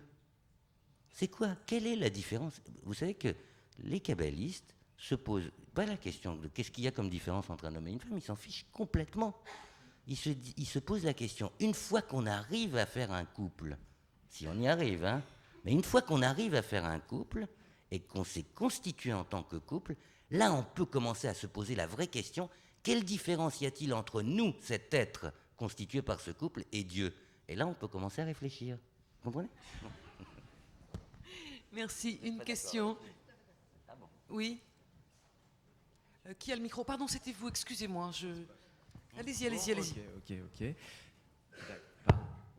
Pardon. Bonjour, Kevin Saillard, étudiant de Paris 10 Nanterre. Bonjour. En sciences politiques et en anglais. Je suis désolé, on va sortir des sentiers battus. Je ne vais pas vous poser des questions préparées à l'avance pour vous prendre un peu par... j'ai entendu tout le monde un petit peu parler. Vous savez, moi, je ne suis pas d'ici, donc il y a plein de choses que je ne connaissais pas à l'avance. Je suis de Nanterre, c'est un petit peu du côté. Il y a une chose sur laquelle j'aimerais revenir parce que je pense qu'elle a une portée qui touche à toutes les autres questions. J'aurais bien aimé que vous définissiez tour à tour, ce serait rigolo tour à tour, l'homme et la femme. Ce que c'est pour vous un homme, ce que c'est pour vous une femme, ce que c'est la masculinité, la féminité. Je sais que c'est une grosse question super complexe, mais grosso modo, quand vous dites on est une femme, on le devient davantage, on est un homme, l'homme passe sa vie à essayer de ne pas perdre ce qu'il a acquis, etc. Ce serait intéressant peut-être, en tout cas pour moi ça m'intéresserait, qui suis venu aussi pour vous voir, d'avoir plus de précision sur le sujet. Pas de problème. Des réponses assez brèves parce qu'autrement ça va durer très très longtemps, je crois. J'ai pas la prétention d'épuiser la question, évidemment, mais du côté des femmes, n'est-ce pas? Eh bien, du côté des femmes, je prendrais, si vous voulez, votre interrogation comme ça. Il me semble qu'il y a eu, dans notre civilisation, il y a eu 3 grands mouvements de féminisation, de notre civilisation. Où, si vous voulez, la féminité, le féminin a fait entendre sa voix et une influence, et sans lesquelles, évidemment, la société dans laquelle nous vivons aujourd'hui n'existerait pas. Le premier, il me semble que c'est à la fin du monde romain que nous sommes sortis de la civilisation guerrière, vous savez, du monde romain, celle qui est si bien représentée dans Gladiator. Je ne sais si vous avez vu ce film. Très, très bon film, excellent film, oui. De notre point de vue, c'est-à-dire une critique du monde romain, puisque, alors, qu'est-ce qu'a été la sortie? C'est un thème philosophique connu des philosophes. Eh bien, vous savez bien, c'est la chrétienté, mais quoi dans la chrétienté? En particulier le couvent.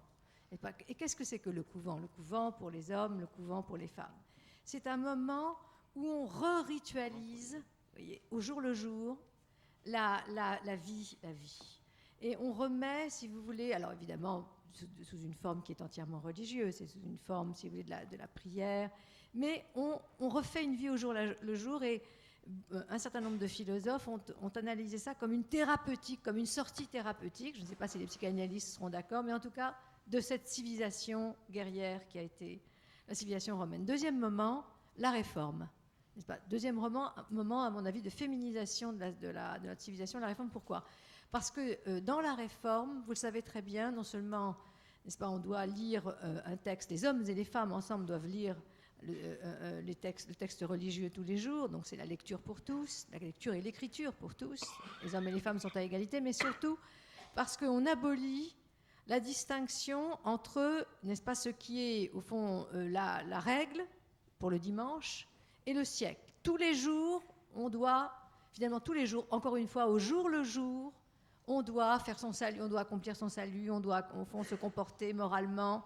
Il n'y a pas, si vous voulez, un jour pour la conduite religieuse et morale, et puis, non, tous les jours, au jour le jour. Ça, me semble-t-il, c'est également un moment de féminisation de notre société. Le troisième moment, j'en ai parlé, n'est-ce pas, la démocratisation par les femmes, c'est-à-dire, c'est l'anoblissement des activités qui étaient considérées comme, non pas marginales, mais moins nobles. L'éducation, justement la justice par rapport à la guerre, et même, je vous dirais, l'environnement. Se préoccuper, comme on se préoccupe aujourd'hui, n'est-ce pas, de la nature. Vous savez, l'idée de Hans Jonas, n'est-ce pas, il faut quand même s'inquiéter de la nature, du monde qu'on laissera à nos enfants. Du monde, une inquiétude au jour le jour. Et bien, donc, et vous voyez, et on peut prendre la question par un autre bout, n'est-ce pas, que finalement, qu'est-ce qu'apportent les femmes en politique, hein, quand on regarde Oui. Mais pourquoi je suis très étonnée de cette réaction. Pourquoi vous ne voulez pas entendre parler des femmes en politique? Moi, personnellement, je ne suis pas une femme politique, je ne fais pas de politique. Alors, qu'apportent les femmes en politique? Eh bien, qu'apportent les femmes en politique? Il me semble quelque chose d'absolument neuf. On peut les prendre toutes. Simone Veil, Michèle Alliot-Marie, Roselyne Bachelot, qui je crois est ici. Je les cite dans le désordre. Martine Aubry, Elisabeth Guigou, Ségolène Royal, enfin Marlise Aubrancher. Bon, n'importe quelle, si vous voulez, aucune, enfin toutes les femmes politiques, elles apportent quelque chose qui, me semble-t-il, n'avait pas été pris en main avant. Non seulement, d'abord, elles sont toutes courageuses, mais ça, les hommes politiques sont également courageux. Mais, si vous voulez, des préoccupations qui sont justement plus, vous voyez, de là, au fond, au jour le jour. Par exemple, je donne un exemple parce que ça m'a beaucoup frappé. Aucun homme politique ne se serait intéressé à sanctionner le bizutage comme l'a fait Ségolène Royal, n'est-ce pas? C'est une chose que seul, oui, ça peut vous indigner, mais n'empêche que je remarque que cette civilisation, pour moi, c'est une civilisation, n'est-ce pas, d'empêcher au fond, les jeunes générations d'être soumis à des traitements dégradants. Bon, ce qui existait dans le bizutage. Eh bien, seulement des femmes politiques pouvaient s'occuper de ça. Voilà. Alors, réponse évidemment très partielle, pardonnez-moi, mais il y a donc une intervention de la féminité, du féminin dans la vie de la cité. Et donc, pour moi, l'intervention fondamentale, c'est de prendre en considération, vous voyez, la vie de tous les jours. C'est la vie.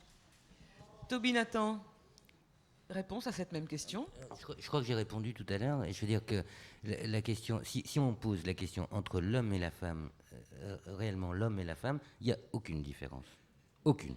C'est exactement la même chose.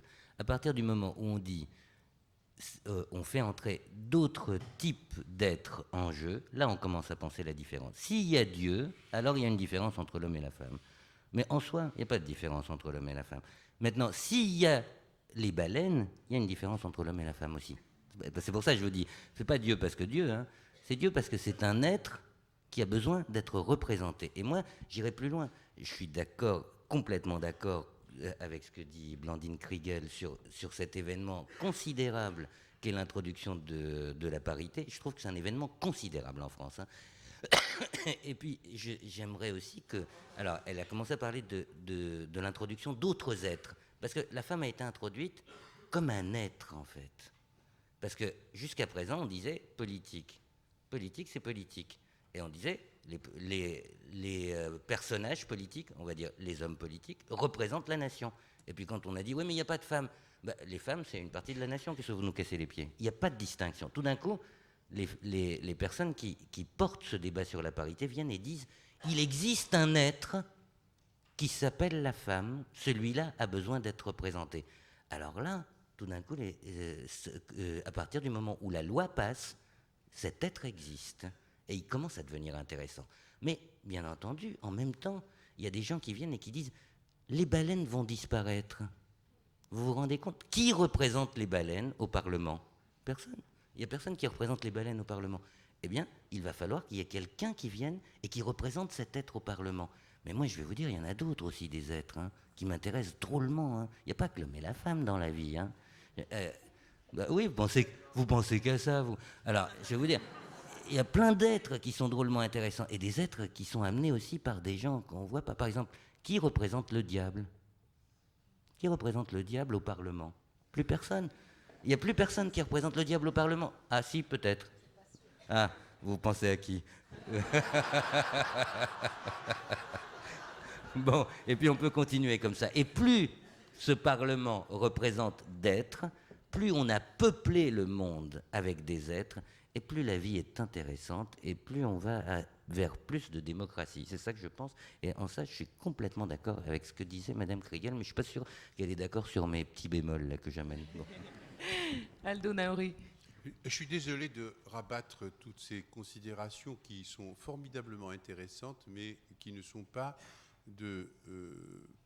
dans le champ dont je me préoccupe, moi, tous les jours. C'est-à-dire, comme je suis pédiatre, il m'arrive de voir des hommes et des femmes, et pour répondre très précisément à la question que vous posez, c'est-à-dire de la définition de ce que c'est qu'un homme, de ce que c'est qu'une femme, il a bien fallu que je parte d'un constat, c'est que j'appellerais femme cet être humain qui a la capacité de porter en lui les enfants des deux sexes. et j'appellerai homme cet être humain qui n'a pas la capacité de porter en lui les enfants des deux sexes. Voilà. Alors, ça implique quoi? Ça implique que tout le reste va découler de cela. En ce que, bien que ma formulation puisse éventuellement scandaliser, je dirais volontiers que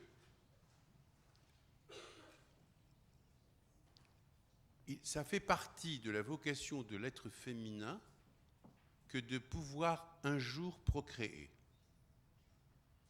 C'est-à-dire de pouvoir porter en lui un être de besoin et de tirer, elle, pour sa part, une formidable satisfaction de la satisfaction des besoins de ce tiers. Ce qui explique que dans la relation au tout petit, je peux en parler à tous les niveaux, y compris en tant qu'ayant été parent moi-même, ce soit les êtres féminins qui s'occupent des petits. Parce que ça nécessite une énergie absolument considérable dont ne sont capables aucun des êtres masculins que j'ai pu rencontrer. Dès lors qu'une femme a en elle quelque chose de ce type, le reste de son action, le reste de son être, le reste de sa manière d'agir va dériver d'éléments de cet ordre. Et le moindre des éléments qui découlent de cela, c'est précisément sa vertu strictement qui lui appartient à elle, sa vertu à pouvoir faire en sorte de résoudre les conflits et d'avoir une autre attitude que l'attitude tranchante, c'est-à-dire la capacité qu'elle a et qui lui est spécifique de pouvoir se pencher sur un certain nombre de questions en les résolvant à partir d'éléments de ce type.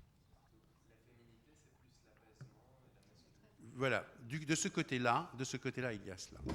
Du côté masculin, ce que j'ai pu remarquer, moi, personnellement, c'est que, justement, à partir du moment où je prends cet axe pour essayer d'analyser les faits, ces éléments de référence, je me rends compte que si jamais je devais définir, je l'ai fait, je l'ai écrit, l'être féminin comme mu dans son comportement par une logique que j'ai appelée logique de la grossesse, je dirais, si vous voulez, qu'il me faut impérativement trouver, du côté masculin, une logique qui puisse être matrice du comportement masculin par ailleurs, mais qui fasse pendant à la logique de la grossesse.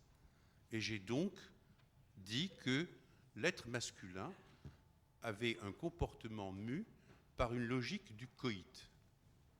C'est-à-dire que ce qui lui est nécessaire et fondamental, c'est de pouvoir réorganiser sa manière de vivre en fonction de cette logique et de ces exigences-là. Ce qui d'ailleurs trouve son illustration à l'intérieur même de la biologie et de la physiologie sexuelle.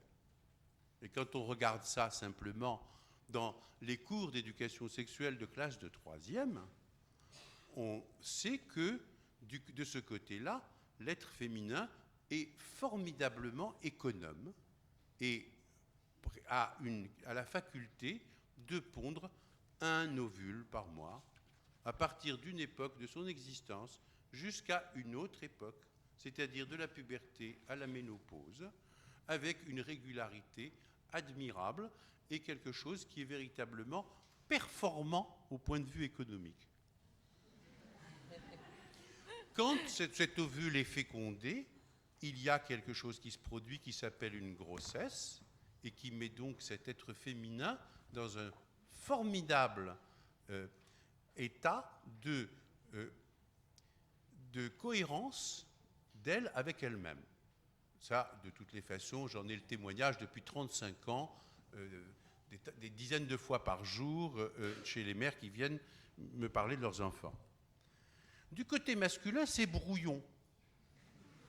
Et à la certitude du corps féminin répond les éléments d'incertitude du corps masculin qui, lui, à partir de la puberté, mais jusqu'à la fin de sa vie, va pouvoir éjaculer, même plusieurs fois par jour, des millions et des millions et des millions en pure perte de cellules sexuelles. En espérant simplement que ça puisse éventuellement lever. Mais en ne sachant rien de tout ça de toutes les façons. Alors évidemment, on dira que les sociétés s'étant organisées autour de cela, qu'elles soient dogon, qu'elles soient juives ou qu'elles soient romaines, ont tiré des conclusions qui ont créé des liens de dépendance des femmes envers les hommes et inversement. Ces liens-là ont toujours existé. Et quand tout à l'heure on parlait d'assujettissement, il ne faut pas se faire d'illusions. C'est un assujettissement du côté du droit, mais ça n'a jamais été un assujettissement du côté de l'éprouvé, du côté de la perception, de la sensibilité du vécu. Donc dans toutes ces sociétés, on a fait bon an, mal an, une sorte d'opération relativement grossière. Mais je prétends, et mon champ d'observation en trouve tous les jours l'illustration, que des définitions comme celle-là, qui sont probablement non seulement récusables, mais en plus discutables et tout ce que je veux bien, elles sont formidablement opératoires pour comprendre tous les autres champs dans lesquels se déploient les facultés masculines et féminines. Voilà. Merci.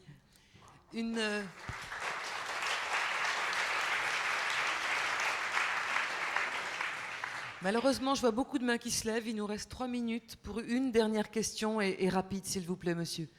Oui, je m'appelle Hubert Cousinet, je ne suis plus étudiant. Je voudrais savoir où en est la recherche actuellement sur la diminution de la masculinité. Il semblerait qu'il y ait aujourd'hui beaucoup plus de difficultés à se reproduire, justement, et peut-être qu'on va plus se poser les questions qu'on se pose aujourd'hui dans quelques années. Réponse rapide, s'il vous plaît. Je n'ai pas compris la question. Oui.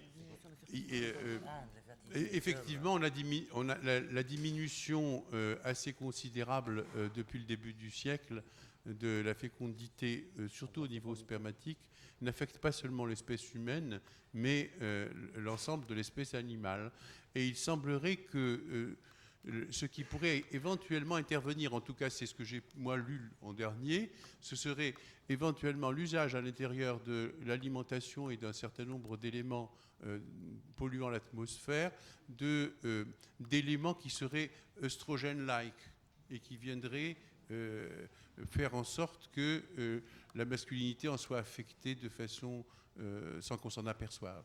Mais c'est de cet ordre-là. Maintenant, pour ce qu'il en est de la masculinité, vous entendez bien que, en tant que sortie de ce champ-là de la fécondité, je crois qu'elle n'a pas diminué, qu'on est en train de débattre de cela en disant bien que s'il y a des différences, il n'y a pas nécessairement ni opposition ni destruction obligatoire d'un genre par l'autre. Merci. Écoutez, je suis vraiment navrée parce que l'heure a tourné. Peut-être encore une question, mais alors vraiment 1 minute. Oui, allez-y, je m'appelle Brigitte Bramy, je suis en thèse de doctorat en littérature et civilisation française, donc à la Sorbonne Nouvelle. Je voulais demander à M. Aldo Naouri, après cette logorée de clichés sur l'homme et la femme, quand est-ce que vous comptez prendre votre retraite? Oh, alors non. Non, alors si c'était pour ce genre de choses, franchement, une question plus intéressante, s'il vous plaît. Qui c'est qui a parlé? Non, monsieur, c'est aucun intérêt. Merci, je non, voulais madame, vous l'avez revenir déjà eu tout à l'heure.